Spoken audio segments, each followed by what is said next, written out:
Stop right there. Where to begin? Dig deep enough into any tragedy in the Commonwealth, and 9 times out of 10 the Institute's involved. Kidnappings, unexplained virus outbreaks, wiped out settlements. They've done that, and worse. But always from the shadows. The only real evidence most people have that they even exist are their crowning achievement. The synths. Synthetic machines designed to look, feel, and sound human.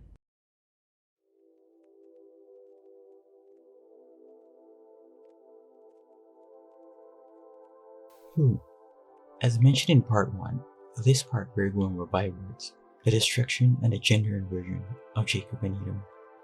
I want you to keep these names and bywords in mind anytime any random person brings up a nation of people. This should partially help you on scrambling much of the nonsense these inverts bring up. You will probably remember some of them.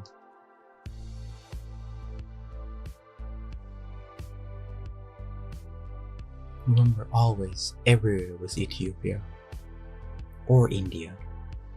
Much of these names of places you hear today are to be heavily examined and criticized. Before all of this mess, it was known as the 4 Indias or 4 Ethiopias.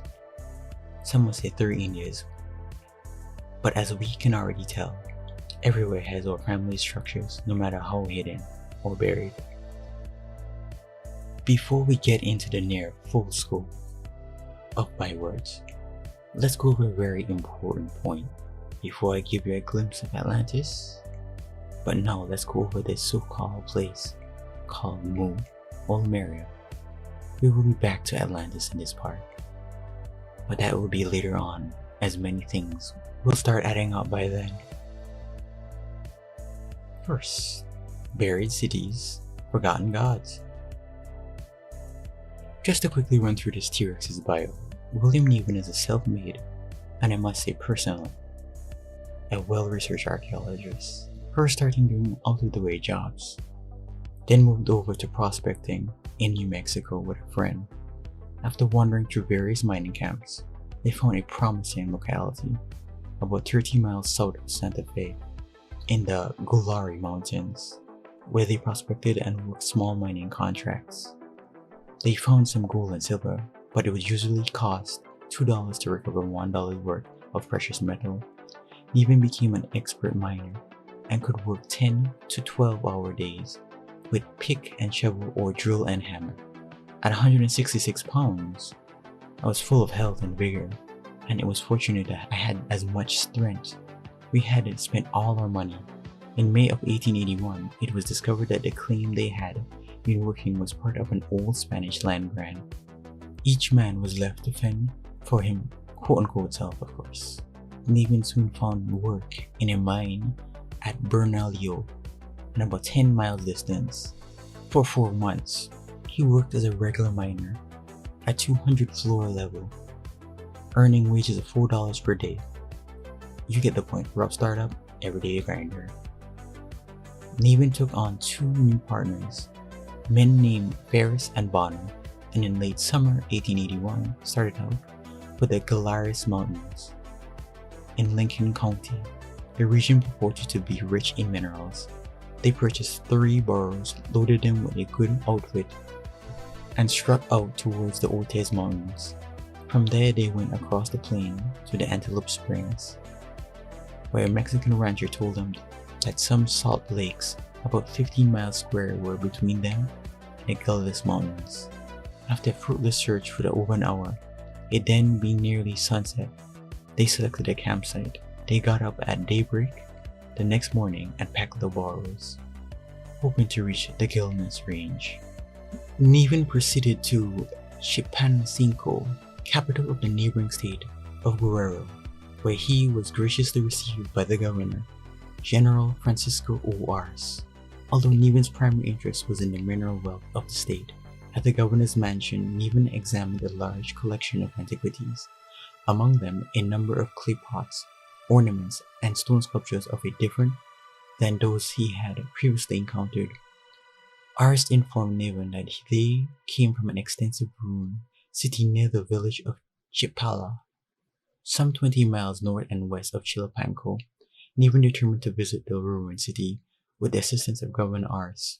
Niven selected 4 local men, quote unquote, to accompany him and outfit them with horses, blankets, and firearms. Niven had often heard of stories about mysterious lights, luminous shapes in the night, which were believed to point to the buried treasure. The lights Niven now realized were the cause by the dampness during the rainy season reacting with the phosphorus in the bones. Niven followed the bones for a quarter mile up the barranca until he came upon traces of prehistoric ruins.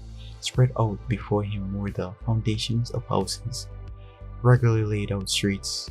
Basically, Niven found a lot of artifacts and buildings. In May of 1892, Niven was made an honorary life member of the American Museum of Natural History.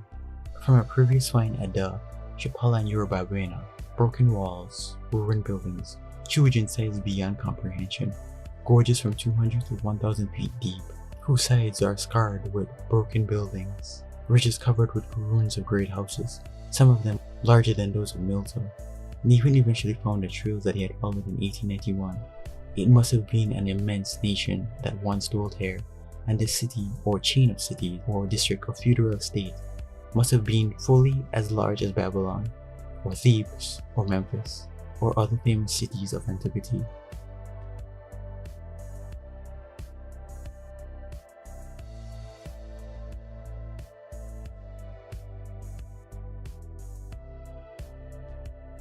I think you get the point. Niven found a lot of things, much of which is found, all oddly aligned with the Atlantis, Lemuria, Mu story. However, these names, again, are bywords. Now this is where this non-Lemuria and Mu confusion starts. In August, George Collinson, Niven's friend, wrote to Niven about a remarkable book, The Lost Continents of Mu, by Colin J. Churchward. The book contained a chapter on Niven's buried cities. You should be able to pick up on where this is going. Colin sent Niven a copy of that book.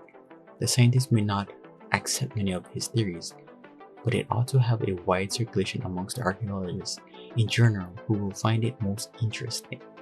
The chapter on Niven's Mexican buried cities appears through the great courtesy and kindness of the dear-born independent, notwithstanding many inaccuracies. Will help the sale of my buried cities of Mexico. Churchill replied, and his apology for not having contacted Niven directly before publishing the Valley of Mexican tablets. I think you get the point here. Subversion of reality, Churchward's book is either a direct attempt to throw off any striving mind from the Americas to a place that may or may not exist, even though the information he's getting is about, well, the Americas. Moreover, South America. This means instead of following Niven's heavily suppressed book, you easily reach Churchward's, interesting name, book instead. Do you smell confederacy against Jacob? Well, now you know this, or these two bywords. Time you hear Mu or Mu, it's mainly dealing with South America and North America. The Atlantis that these orphan clones are pointing out was a land bridge between Guyana, Trinidad, Britain, Scotland, Iceland, and Greenland to the supposed Europe. Probably get into that in the second half. Additionally, I would also warn you against the Sumerian, or correctly Sumerian text as well, but that's later on. Now on to bywords. You may want to screen cap these. Trust me, they are brought up often. Recognize any names?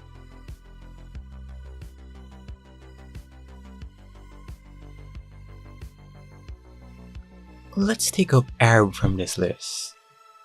Almost all Arabs you see today are actually Ishmaelites, Japhetic Tyrs, and Edomites. When you check their DNA, normally you would see E1B1B, Ishmael or Edom, JGR1A, and or some other orphan clone's DNA. But of course, since this is based off of the quote-unquote male T-Rex DNA, we have to base our samples on quote-unquote female swires or seahorses DNA. So let's just move on to history. Part of the word Arab from the medieval empire of the Israelites. The continuous connections of the local rulers with the Judaic center of the empire are clearly traced in Asia as well. The family tree of the Afghan royal family is typical in this regard. This is cited in the book by the Japanese writer Aramasa Ku. The Israelites came to ancient Japan. According to the legend, the ruler of Afghanistan are the descendants of the ancient Israelites from the tribe of Benjamin. It is extremely revealing that this assertion was expressed only in the 17th century, that is, after the break of the empire and the birth of Islam. The adherents of this version maintains that King Saul had a son, Jeremiah, who also had a son named Afghana.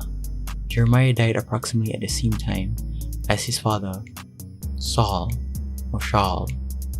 Afghana secured a high position in the rule of King David and remained at the royal court during the rule of Solomon.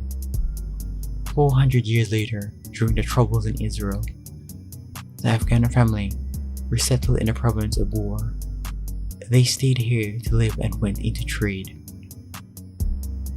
It's funny that they, that is, the Ishmaelites, don't mention the fact that most of us are directly from Jacob. I wonder why they don't say anything unless asked. How strange. When we deal with North Africa, we are dealing with a lot of name and artifact stealing. The same thing applies to Egyptian and Jew, by the way. Just check their white haplogroup. Oh wait, in Israel, DNA kits are banned. I wonder why. Fun fact before I move on to another name, one of the highest skin cancer rates in that part of the earth. A lot of genetic recessive prone orphans over there. On to the Egyptians now.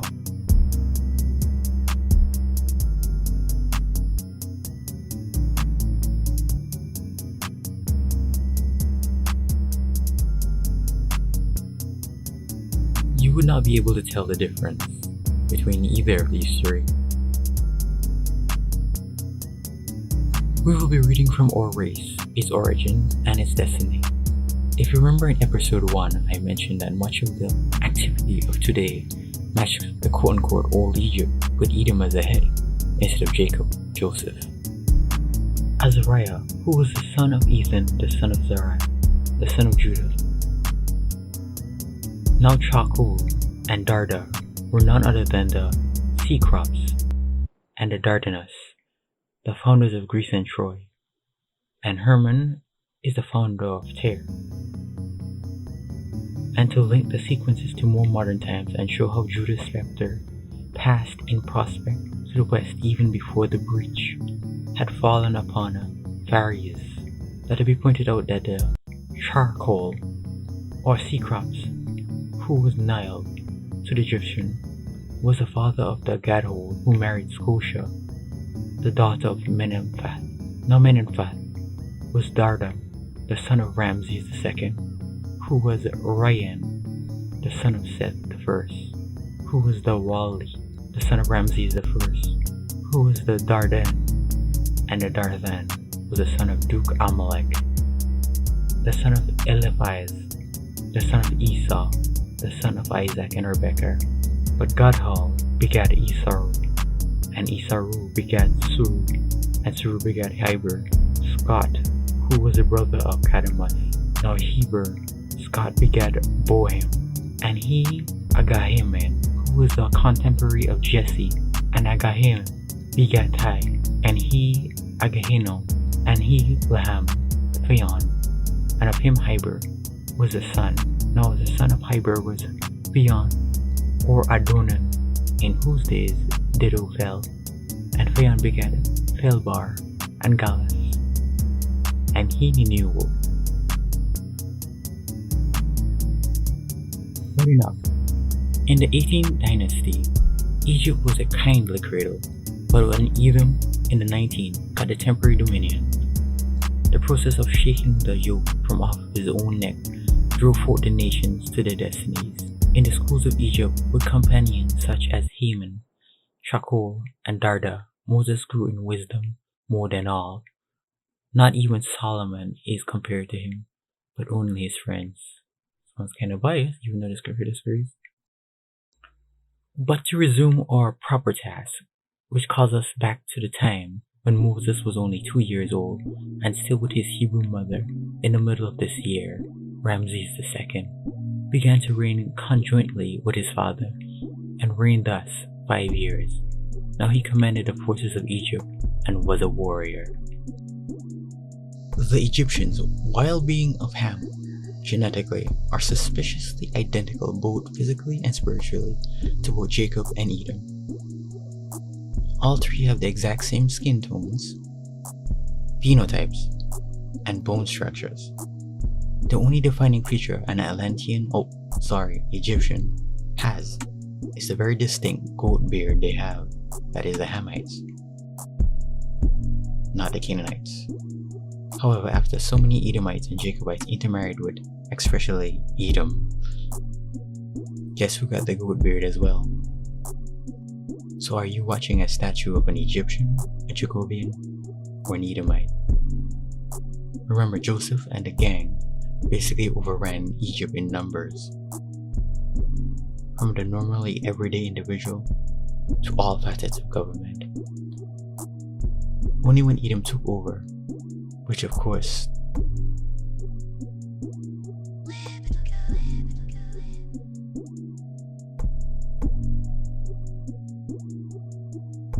the Bible mysteriously doesn't mention that Edom took over. It just casually says they forgot Joseph.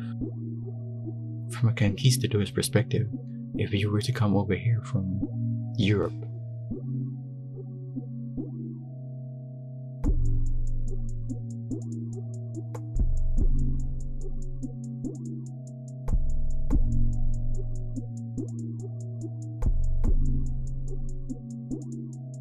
and see these things, you would say these jakes are Egyptians. But wait, the conquistadors and their company were also jakes, and much of what they're doing is doublespeak, an analogy made to throw you down a hole. More on that later. Ancient Britons, Volume 1, Chapter 7. Let it once be understood that the Picts of history were blackamoors. The question next arises, could they have been related to the Scandinavians, as some aver kindly say that the Picts early sees the Scottish lowlands were akin to the Scandinavians, and the Martin, in his description of the western islands of Scotland, says that it is generally acknowledged that the Picts were originally Germans, and particularly from that part of its bordering upon the Baltic Sea, while another last century voyager, Pennant, in speaking of the Round Tower of Birchen, remarks thus: the learned among the antiquaries are greatly divided concerning the use of these buildings, as well as the founders.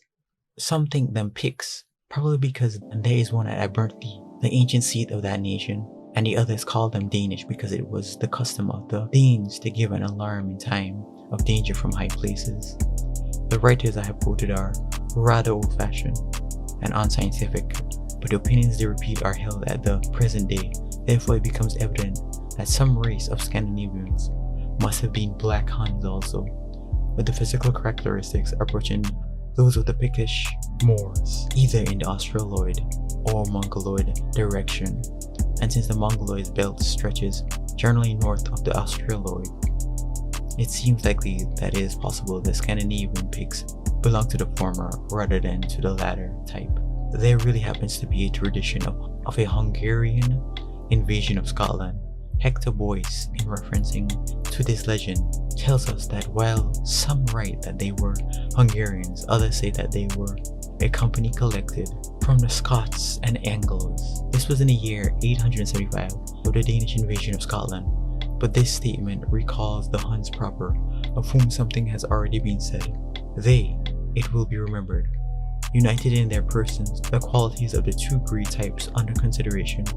They were of a dark complexion, almost black, deformed in their appearance, races, of uncouth gesture and shrill voice.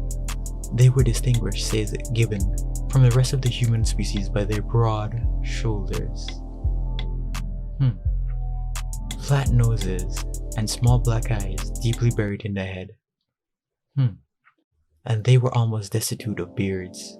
They had attained to such a degree of power in the 5th century that they were able to exact an annual tribute from Rome so that the empire might be secured from further injury. They had previously occupied all the territories that had been abandoned by the Goths. Many centuries before the days of Attila, the provinces of Rome invaded from the north by the hordes of barbarians, one section of which resembled the Huns in several particulars. Towards the end of the 2nd century, they were very powerful, and in their invasion of the Roman Empire were so courageous and even desperate that they fastened their first ranks, each to the other with cords, so that about the period when one branch of the Hongno, was invading the Chinese Empire on the east and southeast, another branch was carrying fire and sword through the countries of the west and southwest. There is scarcely enough evidence to fully warrant this conclusion, but there are some resemblance between the two barbarian hordes. Both were Scythians, another byword, and the vast bodies and dreadful looks of the Cimmeri, such as the broad shoulders, and other dreadful looks of the Huns. The Huns were of a dark complexion, so also were the Cimmeri. As shall be afterwards seen, both were plainly of warlike and nomadic disposition. They were both in fact Larnus, freebooters, pirates. It seems likely, in short, that the Hongno were in Europe several centuries before the date assigned by D. Genius, although fresh hordes swarmed westward out of Asia in the early parts of the Christian era. It now begins to appear possible that the traditions of the Hungarian invasion of Scotland, contemporary with an inroad of Danes, is the memory of the arrival of the one nation under two names. If this be the case, then the commonly fair-skinned people, fair-skinned, quote-unquote, that doesn't mean what you think it means, people now inhabiting Denmark are out of the question, as having nothing in common with the Danai of vast bodies and dreadful looks. If it can be shown that the Danes who invaded and overran the British Islands in the 8th and succeeding centuries, and who were distinctly Laterans or pirates, were also dark-skinned, like the Black Huns, then the identification of the 18th century Danes, the mere fact of jealousy and warfare existing between the two, does not in itself warrant one in the concluding that the northern men and the eastern men, as Danes and Saxons together were styled by the Franks, were different in race, but it shows that they regarded themselves as a different in nationality. Probably the name Viking also belongs to the Danes, and not at all to the Normans. However, the two peoples, Northmen and Eastmen, Norwegian and Danes, are also known by the other names. Besides the general term Gentiles, says Mr. Skin, that of Gael, the Irish word for a stranger, was likewise applied to them, and two nations were distinguished as a Fingale, white or fair-haired Gauls, and Dubagale, black or dark-haired Gauls, the former being Norwegians and the latter Danes. But the typical Danes of today is not a black-haired man, quite the reverse, and Dub means black without any word or hair. You know what's strange about this author? Why do they keep mentioning broad shoulders and deep-set eyes? Rumens. Mon. Pomegranate.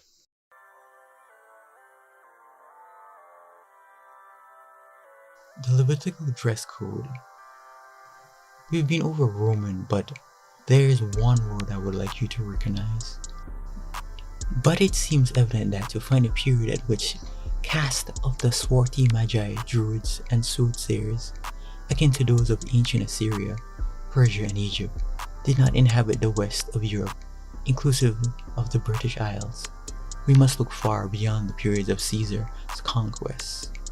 The consideration of Rome in what appears to be its earliest recognizable sense gives us a clue to the identity of the Egyptians or the Gypsies, with the Romani because of the word Rom or Romi signifies a man, both in a Coptic Romanus, that is to say amongst the ancient Egyptians as among latter Italians and British, there were people to whom a Rom or Roman was one of ourselves. one of Or men. In other words, certain Egyptians were Romi, Romani. or Romani. The writer from whom the foregoing facts are chiefly taken, Mr. Lucas, distinctly draws the founders of Rome from ancient Egypt. In doing which he goes a step further back than Mr. Barrow. The name of the Egyptian, it is quite clear, could never have Bean. presently given to a certain race, or to certain races, without any reason for this designation. But if it is once admitted that a red-skinned Coptic people call themselves Romai or Romani, then it is easy to see how, if they migrated from Egypt, they would be Egyptians, afterwards shortening into Gypsies. To the other people, that the British Romani do, or did, call themselves Egyptians, is stated by Mr. Morrow. He also says that Jasper Petulagunro is the pharaoh of the English Gypsies. There are other kings, but the true pharaoh, Petulagunro, a usage which implies the most correct knowledge of the power of the proper application of the word pharaoh.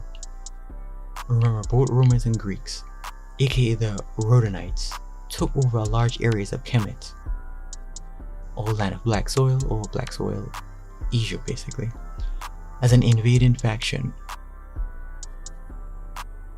The Conquistador, a perfect segue into the next segment.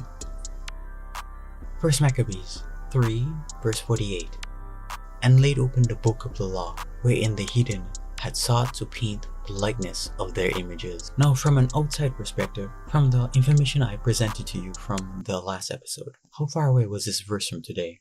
Knowing now much of the Dark Age is simply a duplication, filled with heavy dark allegories of the previous age, or rather the current age at that time, as much of the Bible and many of the current history is. Speaking simplistically, in between J or I 300 and J I 700 is specifically a duplicate history.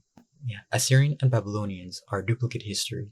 Babylonians not even being a real people, or rather a nation, but just another word for the current religious mindset.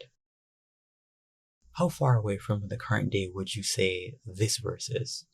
100 years? 200 years?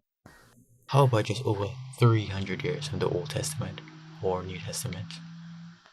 You see, we can tell this via a number of methods. 1. King David and his many sons all lived around up until J or I 200, alongside Chinggis or Genghis Khan and his supposed son Chinggis Jr., who probably looked exactly like him, because at least 5% of the population at the time all were from Chinggis line somehow. More on that later. More than likely, after Chinggis Jr. became a supposed Prester John, for that very short time during the J or I 300 period, the typical Jake and Jake warfare.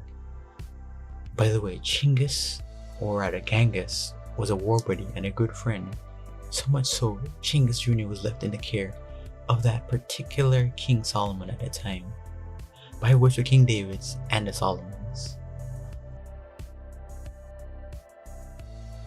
Now, if this statement was meant and written at this time period, that is 1751, or rather 751, it's clear they, the Confederacy, mostly Edomites and Ishmaelites, literally started making their gender-inverted / pale tears and then shipping them out to deface or paint their pale images instead of the copper-colored, broad-shouldered biological males. Remember what I said about the counterfeit Geopalma statues and how many of them are in essence good forgeries? Ever wonder how and why are most of these paintings so androgynous, pale, and most of all, so well done?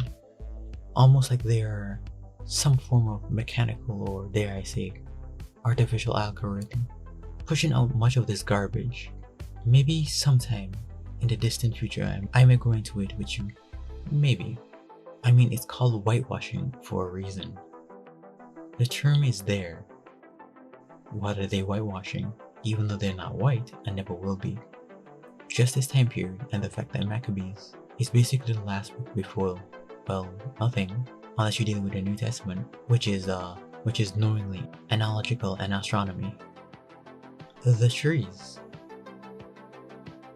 Did you know most trees aren't older than 300 years? I'm not joking. That alone is weighted proof. Now you would put that together with the fact that most of these trees only barely covering most of these abandoned structures, and there you have it, JOI 700. But there's more. This is a tree stump. This is its branches. This was petrified recently, and we can tell this because it's still so heavily intact and in place right next to the stump.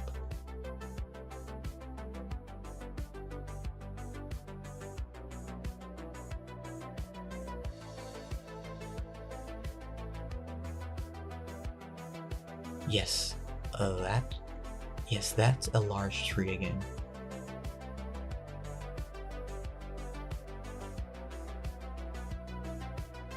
Again, the narrative just doesn't add up.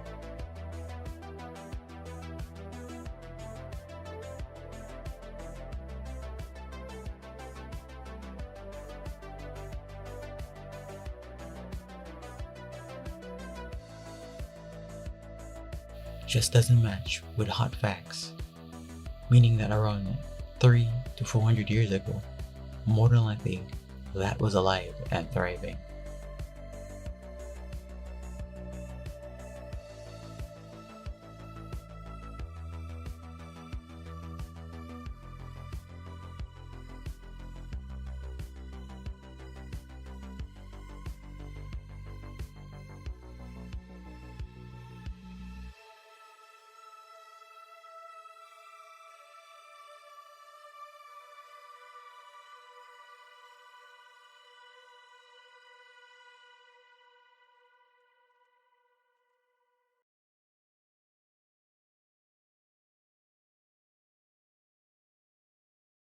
Just these 3 points point to a semblance of at least a little more than 300 years ago.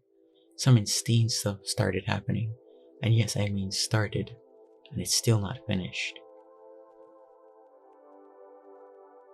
But what could be so bad that most, if not all people on the surface end up 6 or to 50 feet under?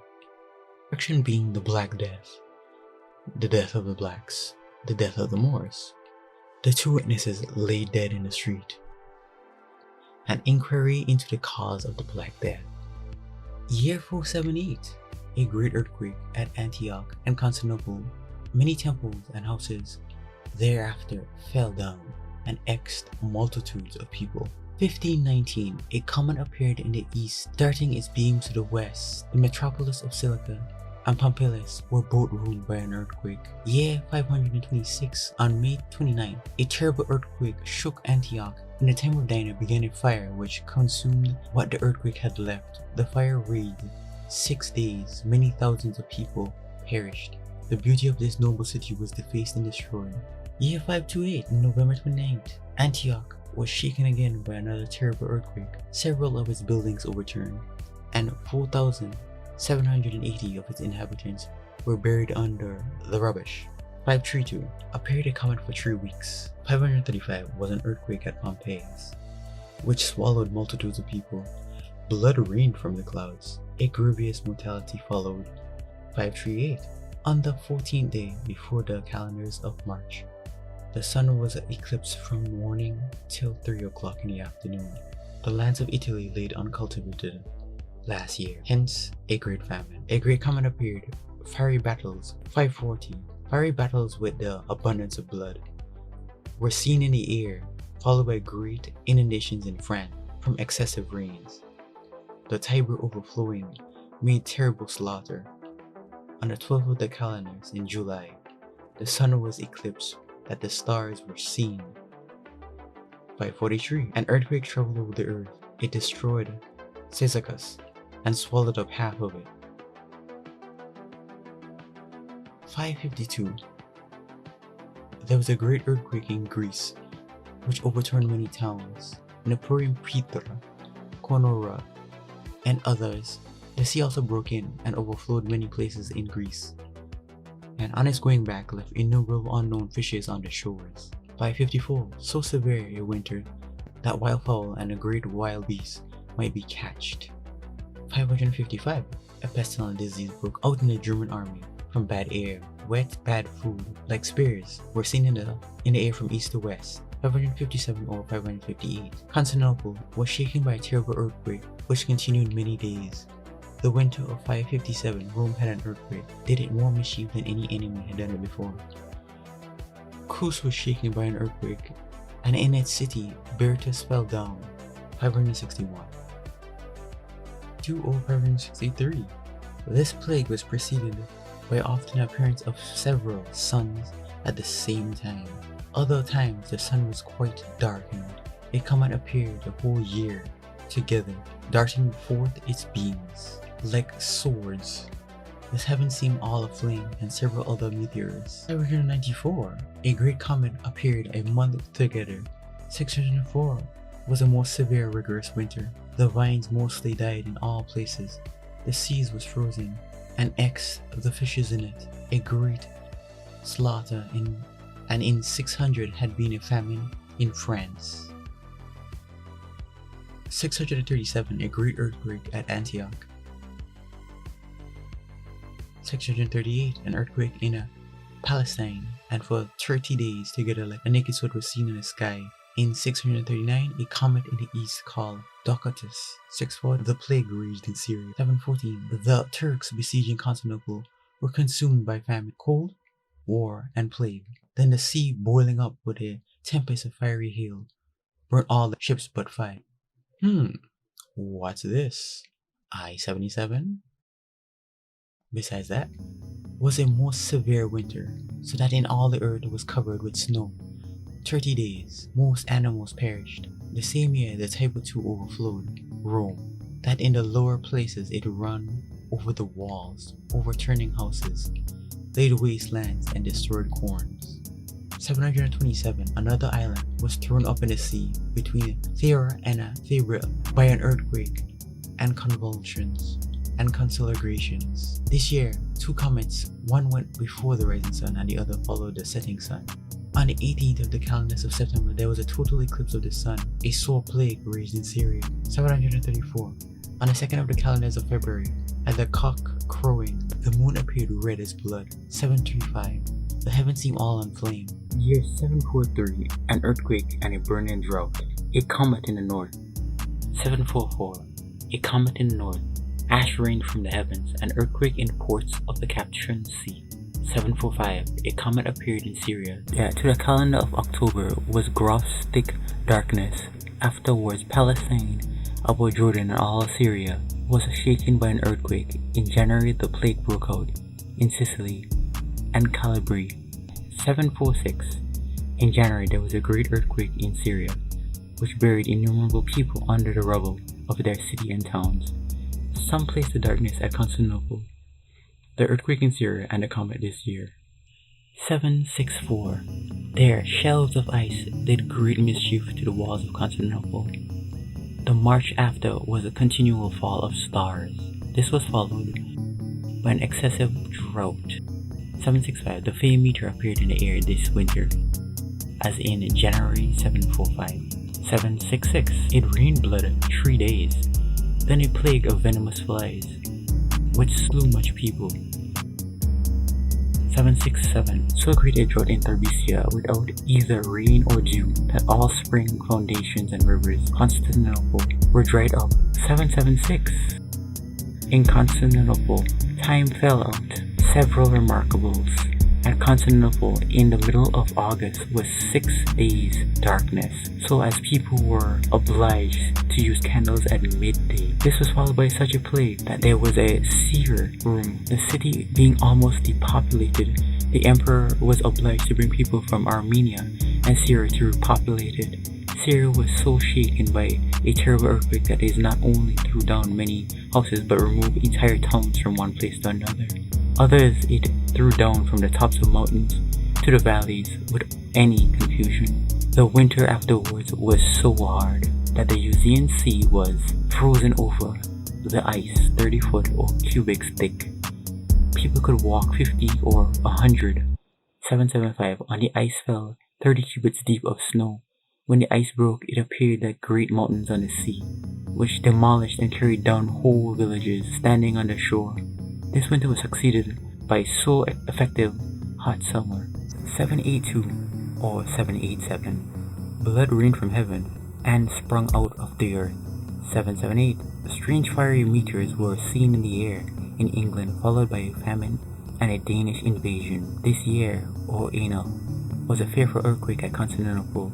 The Tiber overflowed and did incredible damage. Terrible prolonged affright England, especially Northumberland. Frightened thunder and lightning, prairie dragons flying in the air, great baths of streams. Soon after followed a severe famine. 795. On the 5th of the calendar of April, a long and great lunar eclipse. 797. In April, Sicily and Crete shaken by an earthquake, as was Constantinople in May. 797.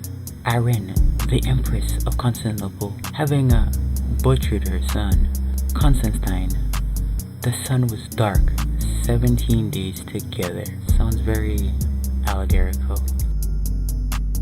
1097. A spring sent forth blood at the times from 3 to 15 days in a plentiful stream, as it's used to discharge common water. 1098. The land of Goodwine Sands was swallowed up by the sea this year. 1098. On the 5th of the calendars of October, the heavens appeared all night in a flame. 1099. Great inundations, both by sea and river, drowned in much cattle, people, and towns in England. Abroad, many frightful prodigies were seen. A comet shined and burnt some months. Fiery battles were seen in the air, and the noise of frightening armies were heard.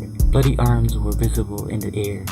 Cities besieged, fire darts, infants spoke in the womb, bread broken, poured out blood, great swarms of unknown flies in many countries. A fiery dragon, spewing fire out of his mouth, flew through the mist of heavens. The sun and the moon were darkened, stars seemed to fall to the earth. A severe winter, and great dearth of grain. Syracuse was shaken by an earthquake. 10-100 was a long and severe winter, rose up with such high spring tides as drowned many towns, did great damages to London and other places. The former springs in Berkshire sent forth blood for 15 days more, an earthquake in England. 1700s Ice Age, Fimbulwinter. I showed you all of these images and time periods. Did you happen to think about a massive ice age that was going on during the 17th century that basically extinguished much of the plant, animal, and human life, forcing most people to move away from their homes all across Earth, as the rings of ice slowly clenched its hands through each region?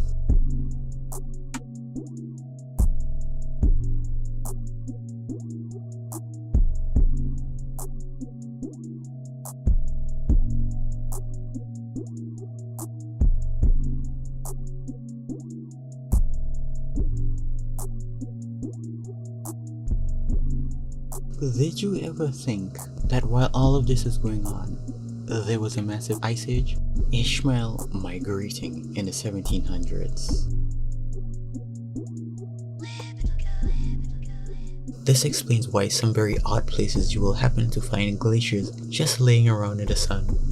Remember, everywhere was tropical or tropical-like before the ice, especially India Major, which was able to grow any tree, such as the Amazon or the Amazonian forest, for example. But before that, what happened during the latter J or I 200s? After numerous warnings from the heavens that the sins of Rome or Jacob disgusted or father, almost all the volcanoes erupted at the same time, covering much of the Romans or Indias or Ethiopias, which is everywhere in mud or ash or brimstone. Instant liquefaction and petrification from unnatural intense etheric sources. Ever notice things that look like sagging mountains, hills, and flora and fauna? Drooling geopalmar stairs and blocks from large to small. Red dust from alternate etheric plasma like suns. It drops red dust and boiling blood rains from the sky, basically causing rivers or lakes of boiling blood. This is the reason you happen across red clay, high in iron as is blood, and why certain things look like layers of flesh.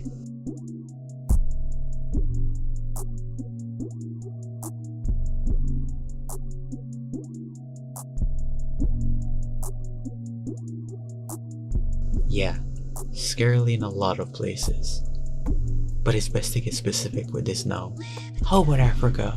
Mapping of the seabed, morphology, and shallow sediment structures of the Mauritania and continental margin, Northwest Africa, for geohazard potential. Large complex slides with evidence for multiple phases of retrogressive failure, which might have been tsunami-agenic, although we do not find evidence for a recent slide reactivation. Local collapse of the over-steepened head walls may still present a hazard, as our new data were not permanently collected to assess the geohazard potential. Further studies are required both within and adjacent to the landslide to assess present-day stability.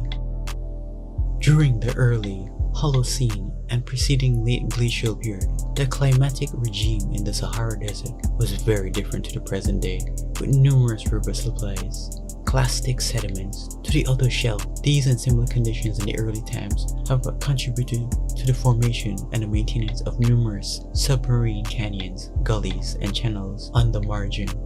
If these are the supposed maps of Africa, which boldly boast lush greenery, we can easily deduce what happened from just 300 years from today. Anyone can clearly see a massive drainage basin caused by what can only be described 1,000 to 2,000 foot tsunami washing over most of North Africa. There are theories and practice pretty much show, these images alone show point blank that this area clearly was either an ocean, that is much of North Africa.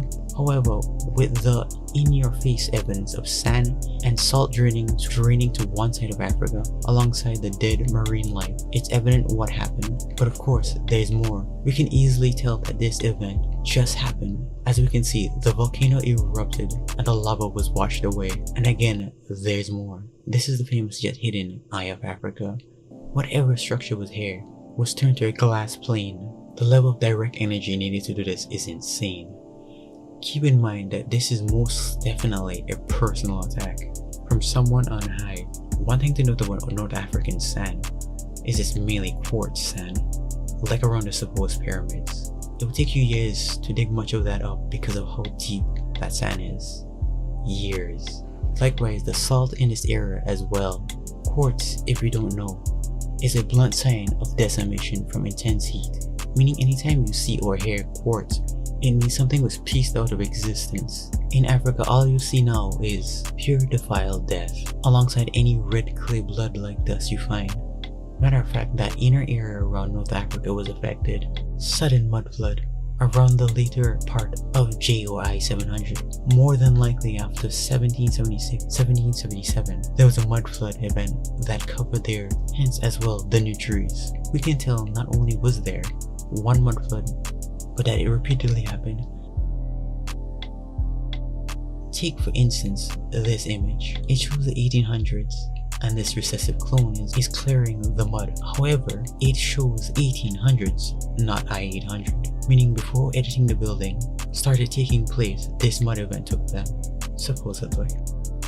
This was also just complete story of the Martinique and St. Vincent horrors. Also, Martinique and the world's greatest disaster, in the shadow of death. The disaster at Martinique easily ranks as the greatest calamity in the history of the Western Hemisphere. Slowly, the vessel torn and dismantled with dying men wreathing upon her deck began to creep away, the captain holding the wheel to guide her into an effort to escape from the hail of death. The burning cinders rained upon him, blistering his hands, but he did not flinch. The following is a complete list of vessels lost in the harbor of St. Pierre, Martinique, by the eruption of Mont Pelée, as can be obtained. Value of vessels lost, not including the grappler, 531,000.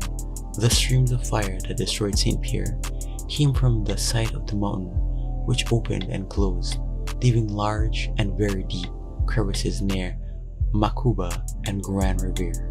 The sea during the catastrophe withdrew several hundred feet, coming back streaming with fury. The officers in charge of the boat making sounding off of the island report a depth of 4,000 feet, where formerly it was only 600 to the bottom, Pumice stones and ash covered the sea for many miles. During the day, following the eruption, the heat in the vicinity of St. Pierre was so intense and the streams of the flowing lava were so unrelenting that it was impossible to approach the town.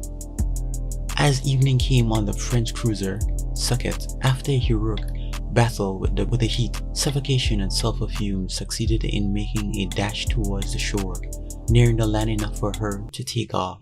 The survivors of the disaster, all of whom were horribly burned and mutilated. They were unable, however, to penetrate into the city. From the wharf where they landed, a large number of dead bodies could be seen. The Royal Main Streamer Esk attempted to reach St. Pierre, but was unable to do so. As the city was blazing, she sent a boat ashore, but the crew did not see a living soul. The darkness where unraveled by the burning city was impenetrable. For 2 days after the eruption, the sea was still a boiling cauldron, and about St. Pierre for a distance of 8 miles landward. The intense heat from the volcano and the bed of the hot ashes rendered it impossible to enter the town by land. But as approach became possible, the work of searching for friends began. Then it was that the extent of the calamity became known to the world. The town was a mass of indescribable ruins, which bore a striking resemblance to those of Pompeii in the lower part of the town called Monolage. The outlines of the streets could be determined, and here and there were walls of homes which still stood erect, but battered and crushed on all sides. Amid the hopeless labyrinth of debris, one was able to pick out the sites of the club, the bank, the houses, the bourse, the telegraph office, and the principal shops. Everywhere was the same scene of utter desolation and death. At the police station, there was large piles of bodies laying face downward, as if the victims had fallen while in the act of running to escape the fate of impending over them. The fort and central quarters of the town were razed to the ground and were replaced by the beds of hot cinders. The iron girdle work gate of the government officers was alone standing. There was no trace of the streets. Huge heaps of smoking ash were to be seen on all sides. At the landing place, some burnt and ruined walls indicated the spot where the custom house formerly stood, and traces of the larger shops could be seen. In the neighborhood, hundreds of corpses were found laying in all kinds of attitude, showing that the victims had met death as if by a striking lightning. Every vestige of the cloth was burnt away from the charred bodies, and in many cases, the abdomens had been burst open by the intense heat. Curiously enough, the features of the dead were generally calm and reposeful, though in some cases terrible fright and agony were depicted. Grim piles of bodies were stacked everywhere, showing that the dead had been stricken while the crew were vainly seeking escape. On one spot, a group of 9 children were found locked in each other's arms. Most gruesome sight were at the very side. The smoking waste of St. Pierre contained 30,000 corpses. Most of these were naked and frightfully mutilated. It is supposed that an enormous puff of gas produced a great atmospheric pressure. The formation of sulfurate hydrogen gas doubtless caused thousands to pass of sheer suffocation before the fire itself reached them. St. Vincent and Mount Sevier, great disaster of 1812. Among all the islands of the Caribbean, St. Vincent is unique in natural wonders and beauty.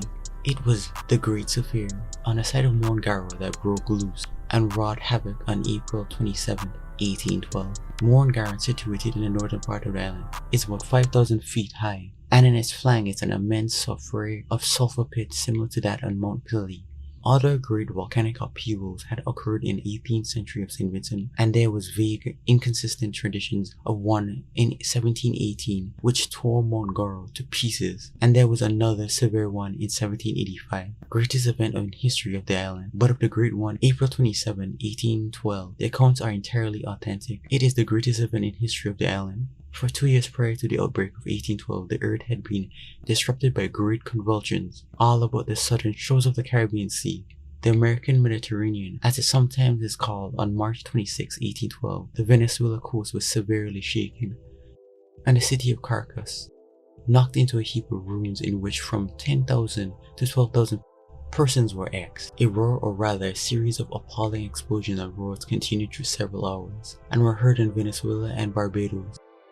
Just to make note, in this book and the other, they couldn't actually get all the bodies basically, so this is just a large estimate. The cases are probably far worse than this. The following day, old Luss seemed less angry, and the fear-burdened hearts began to hope the end of fury had come. Still, the lava did not cease. All the plantations were seen to be buried beneath volcanic matter. Everywhere, dead bodies seemed, some partially burned, others covered with lava. Georgetown suffered terribly. New eruption on May 13. On May 13, a new eruption occurred, and its explosion could be heard in Barbados, a distance of 100 miles. Accounts given by refugees indicated that the loss of life was very great. No communication has yet been had with the devastated district. No one has been able to penetrate it on account of the intense heat and the floods of lava which still prevailed. The governor's telegram: probably 1,600 persons lost their lives. The exact number never will be known. Managers and owners of the estates with their families and several of the better class people have been X'd. 1,000 bodies have been found and buried. 160 persons are in a hospital at Georgetown. Probably 1/6 of this number will recover. The details of the disaster are too harrowing for description. Bed of the ocean has sunk. Scientists have been particularly interested in a story brought from Guadeloupe, where a French cable ship that has been taken surrounding in the connection with the recent breaking of the cable has discovered that the bed of the ocean in certain parts sunk into an enormous depth. Where the lead showed formerly a depth of 900 feet, there is now a depth of 4,000 feet to be fathomed. Earthquake in Guatemala coincidence with the very feeble dispatch reporting the fearful destruction of the city of St. Pierre, island of Martinique, in the West Indies, came letter correspondence from Guatemala relating the details of the earthquake disaster in that republic on the 18th of April. A city and 15 smaller towns were completely wiped out, while the dead were so numerous that their bodies could not be buried, but instead were burnt, so that although not half of the debris has yet been removed, fully 200 bodies have been recovered. Many persons were badly injured. Fire as well as flood had added to the horrors of the night, with the results that many people had gone insane and others have committed. Expositions were continued without interruptions for 2 hours, though the shocks made the large crystal chandeliers swing like pendulums over the heads of the commissioners. Approximately 50,000 people have been left homeless, and the public as well as private and subscriptions are being raised to prevent the poor people from starving. Loss of 4,000 lives. The city of Escuintla, capital of Guatemalan province, was almost completely destroyed. The shock was only felt for 40 seconds at Guatemala.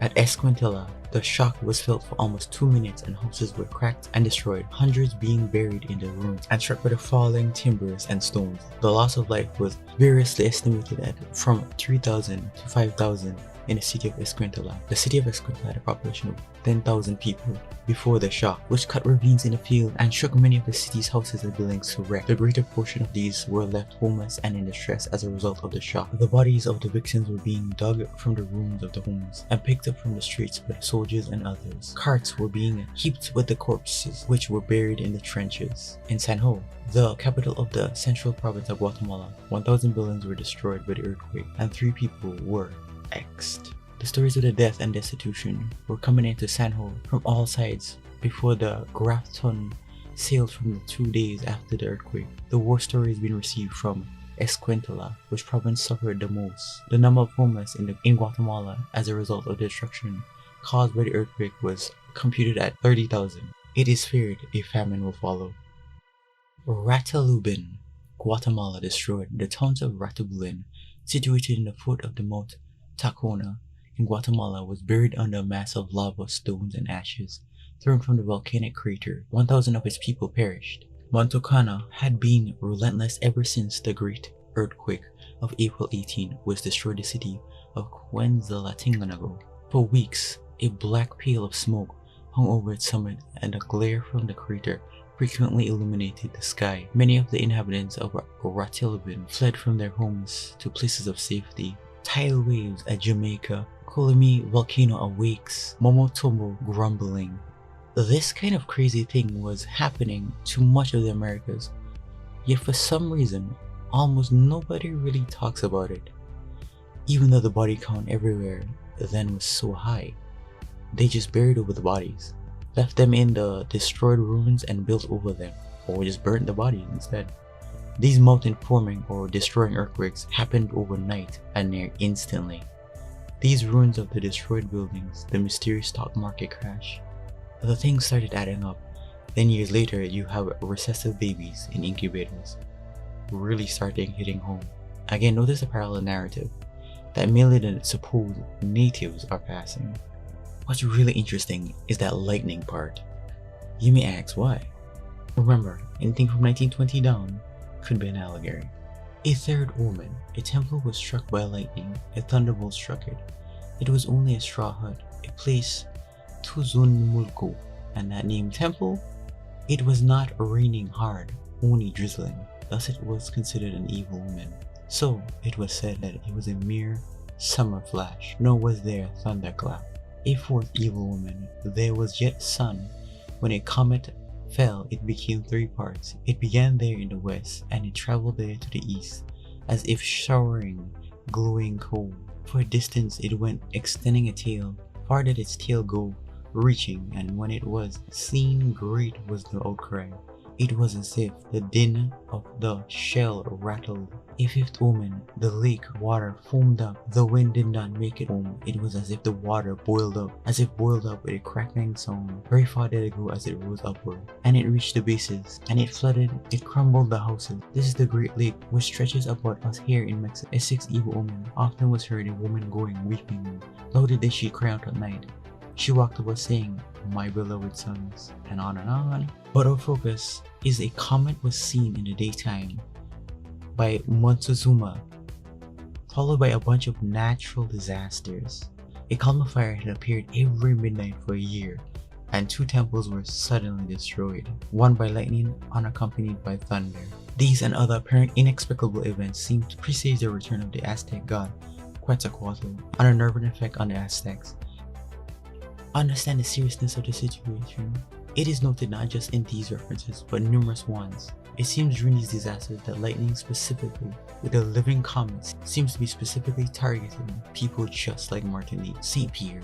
Again, the temples would have been made out of geopolymer stone, yet they were destroyed in an instant. Of course, after this, you had the second wave clones, World War I, then the Great Depression, then World War II. Yet many would argue that the past 300 years plus isn't Jacob's trouble. But then again, many people don't realize they're gender inverted clones.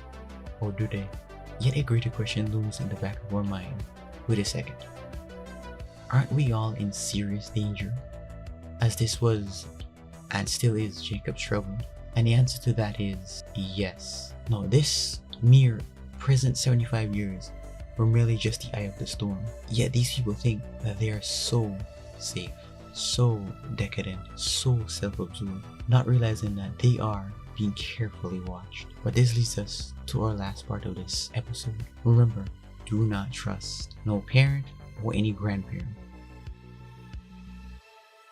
Have you ever heard your great-grandparents or the great-grandparents of others having such a large number of children? Isn't that strange? Now you know that's a lie, as we can simply ask the horrifying question of how is one woman able to give birth to 10 to 20 children? The answer to that should be a given, as they were quite literally shipping them to the doorfronts, or found them on the street, and or adopted them. That's a nice last name you have there. Who originally had it? How did you get it? They would say, oh, the Moors migrated to Americas. Ah yes, the Moors from Europe, of course. You know, the term European is interesting. Sounds a lot like Europa. Let's make a note of that and head towards the Greek and Roman gods. Anacalypsis. Don't you find it strange how Hercules just so happened to match Samson and Krishna of India? How oddly similar both of them are. Even besides this racist picture, you can see the snakes and such representing the tribe of Dan. It gets pretty obvious.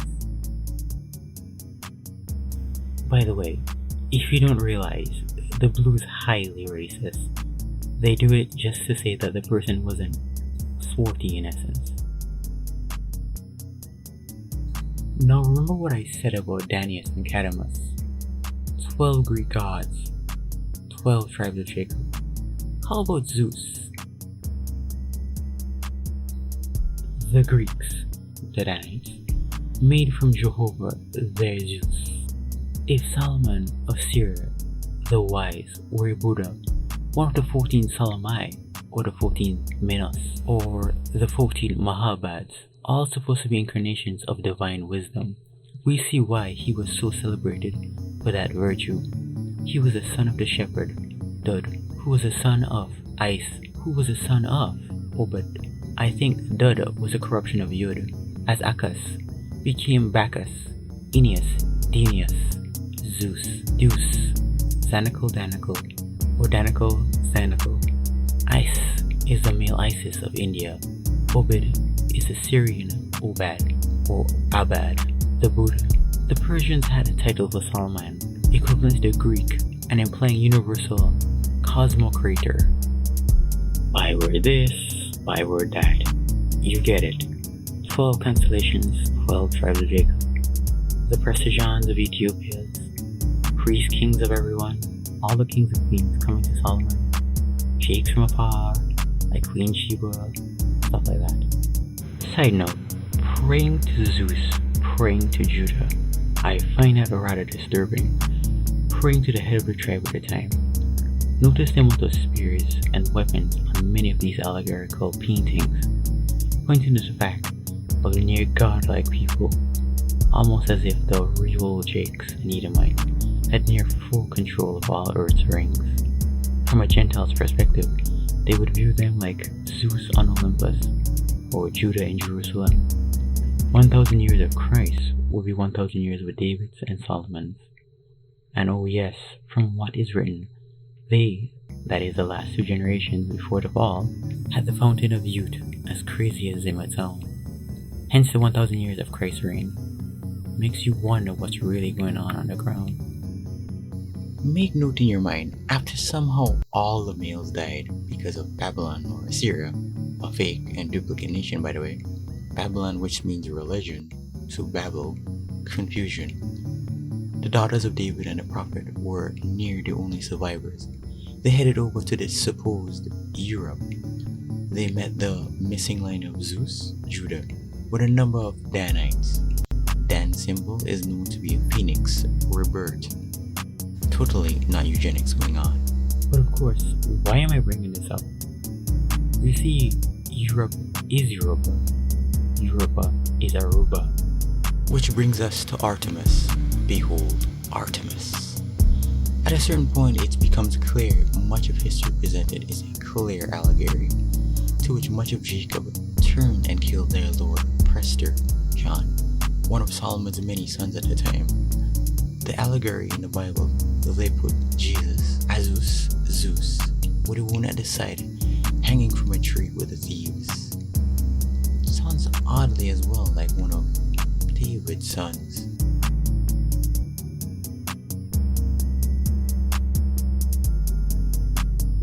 Jasher 67, 51 to 56, decipher. And the king ordered a proclamation to be issued, and a law to be made throughout the land of Mitzrayim, Egypt, saying every male child born to the Arabim from this day forward shall be thrown into the water. And Pharaoh called unto all his servants, saying, Go now and seek throughout the land of Goshen, where the children of Yasharal are, and see that every son born to Abram shall be cast into the river, but every daughter you shall let live. And when the children of Yasharal heard this thing, when Pharaoh had commanded to cast their male children into the river, some of the people separated from their women, and the others adhered to them. And from that day forward, when the time of delivery arrived, to those women of Yasharal who had remained with their men, they went to the field to bring forth there, and they brought forth in the field, and left their children upon the field, and returned home. And Hoa, who had sworn to their ancestors to multiply them, sent one of his ministering angels, which are in heaven, to wash each child in water, to anoint and to swath it, and to put it into its hands 2 smooth stones, from one of which is suckled milk, and from the other honey. And he caused its hair to grow to its knees, by which it might cover itself, to comfort it and to cleave to it, through his compassion for it. And when the Elohim had compassion over them, and had desired to multiply them upon the face of the land, he ordered his earth to receive them, to preserve them therein till the time of their growing up, after which the earth opened its mouth and vomited them forth, and they sprouted from the city like the herb of the earth and the grass of the forest, and they returned each to his family and to his father's house, and they remained with them. Back to you, Europa.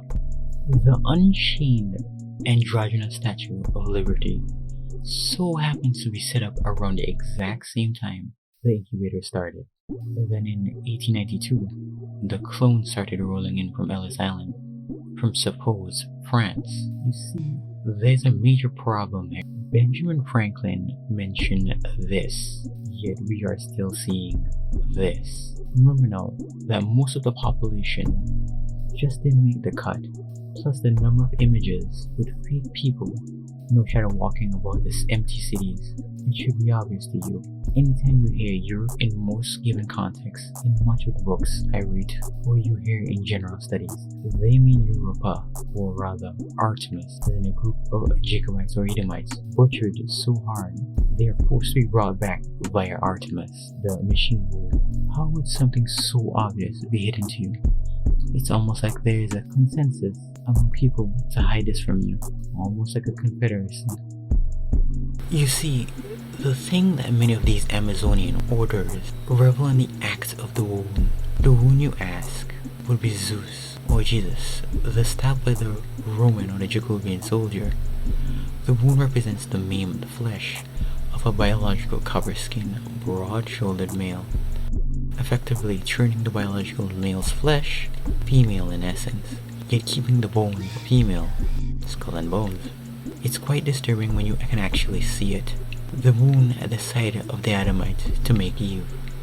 As I mentioned before, the Eves, or the serpents, flesh, the earth, gets periodic punishment, a punishment dealt out because she brought death to the seed of the etheric dragons, the angels, the biological males, the seed in essence, as only one person in general makes it and the others perish in the snake. Necromancy and sorcery, the summoning of a person from a place which you do not have control over, hence why Eve's punishment is so heavy, or monthly I should say. The homunculus love potions bottle, or rather Adam. You know what the term of human to these people, from Bellatine Law Dictionary. Sea monster, a human being, bird, but in some parts resembling a lower animal. A human colored male, a human colored man, a colored sea monster, as all such comes from and is made up of water, aka the potion.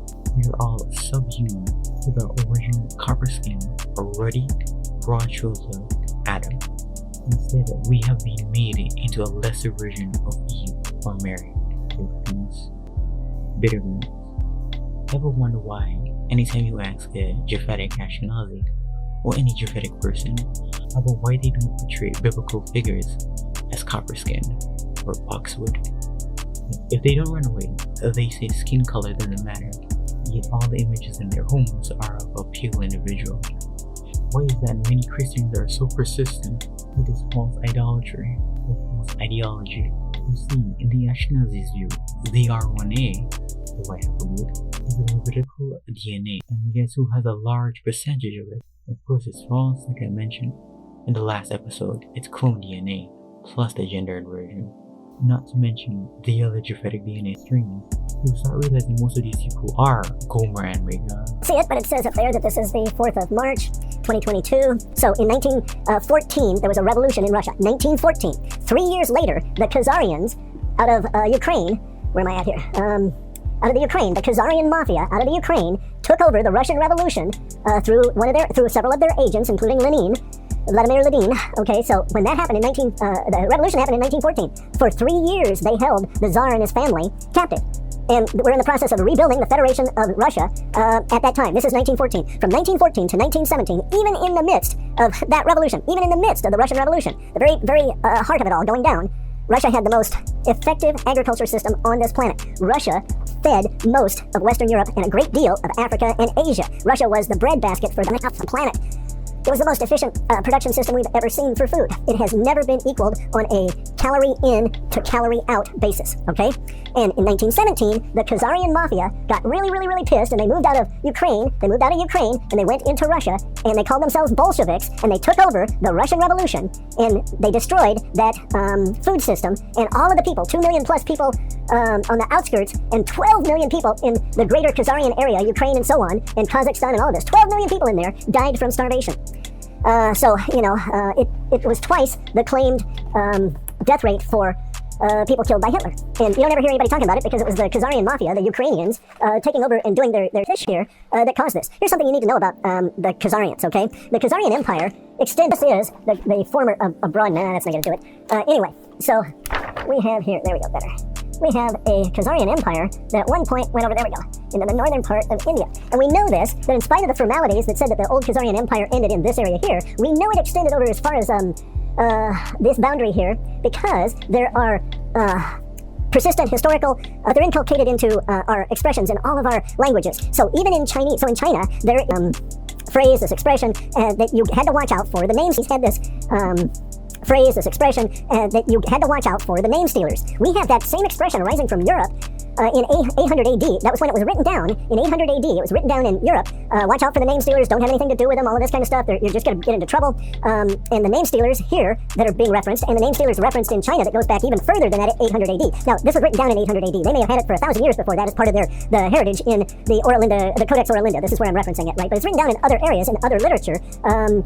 I think even Chaucer had a little bit of an allusion to it. But in any event, so it goes back some period of time. And these are the name stealers, okay? Because the Khazarians were this group. Now in China, they described it as if you go far enough west, you will run into these people that will invite you into their village as a traveler. They will feed you. You'll have a nice drink. You have a great night. They put you in the best bed in the inn, and then they kill you. Okay? Then they kill you. They take all of your possessions and they steal your name. Now while you're having dinner with them and you're getting you drunk and stuff, and they're drugging you up, they were known to really use drugs and be black magic kind of people, right? A lot of black magic is associated with the ability to know how certain drugs will affect the mind, etc., etc. And you can introduce them into food. So mostly a lot of magic per se is dealing with drug states for the mind. That aside, the Chinese had the understanding that if you went there, they would get your story. They would steal your name and your story. And so the Khazarians were known by the Chinese. And so, but it was known on both sides. So if you were over here and you were going to try and do business with the Chinese and you went through there, you might run into one of these groups of the Khazarians that would kill you after learning everything they could about you. They would steal your story. Then they would go to China, pretend to be you, make the deal, and then go back, and the deal never happened. Sides of the trade equation understood that there were nasty people. And in the Codex Oralinda, they're described as being to the east, and the Chinese are describing them as being to the west. Aha! Anyway, so here we are in our current war, all right? And so in our Budo at the moment, we're discussing the active war that's ongoing, but it's not really a war. They're trying to make it a war in the United States, Britain, France, all these places that are controlled by the Khazarian mafia, right? That's what they've done. They've stolen lots of names, and they've inculcated themselves all over the planet as a hidden control mechanism. Khazarians was in a real bind at one point because they were trapped between the Byzantine Empire, which was also the Holy Roman Empire, and they were trapped between Turks in the rising Ottoman Turkey Empire. And they had a big problem. They couldn't go and deal with the Turks without fighting with the Holy Roman Empire. They couldn't deal with the Holy Roman Empire without fighting with the Turks, so they were squeezed. So they decided to claim that they were Jews. So they decided to claim that they were Jews, and so they couldn't be Christian, they couldn't be Muslim, but they wouldn't be helped with by either of them. But the fact is that the clan here was not descended from Shem through Judah, right? I mean, it's not descended from that line biblically. Doesn't that explain why so many in Congress have passports? One for the US and one for Israel, or fake Israel. No, we have an underpopulation problem. Really? Yeah. Why do you say So that? this is the most commonly misunderstood situation. Yeah, they definitely push that we have a Mhm. overpopulation. Yeah, why is problem. I don't know. It's just like, I think it's like, this is a holdover from like, I don't know, the 70s or something, you know? So there was a huge baby boom, like where people did have a ton of kids after World War II. Why do you think she and the others like her are concerned about population size and are so concerned about tracking people, with so many people go missing each year to the point of destroying the guide stones? Tears defending tears.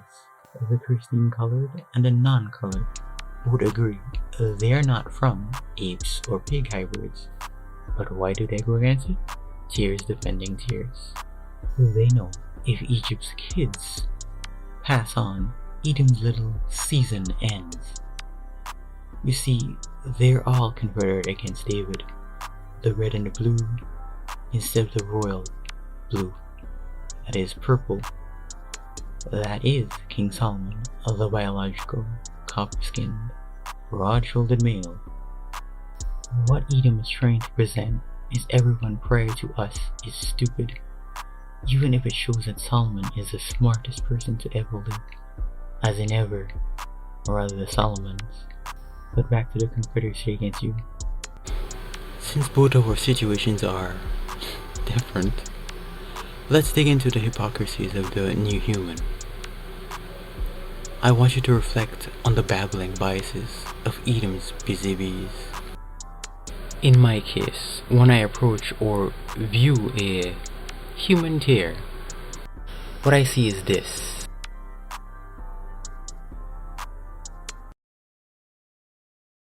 Yeah, I would screen cap these next two images. If you ever do get into the exposing stuff, it's a disturbing thing to note that the ones exposing or enlightening you on many matters, not just this inversion stuff, are inverted themselves.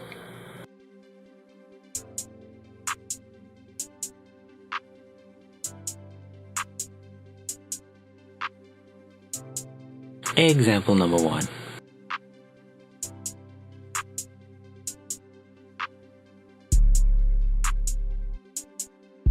Looking good so far. Seems to get the posture correct.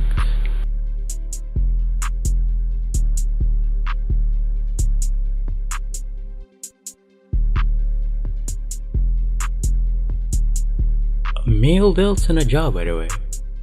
But it gets worse with this person, even in the comments.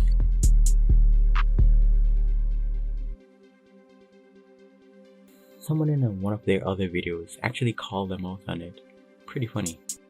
The doublespeak is insane. Here's another one. I caught this before the person deleted the comment.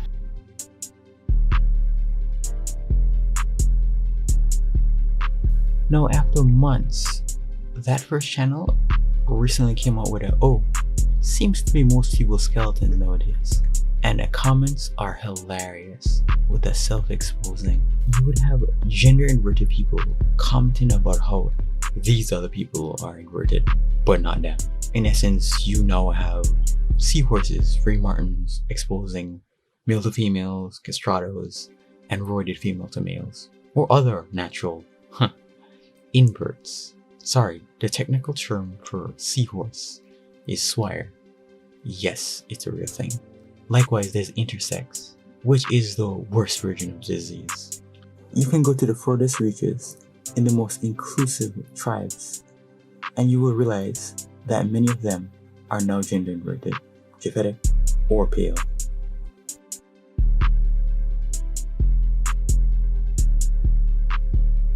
Beyond this point, it's self-explanatory. I'll let the images speak.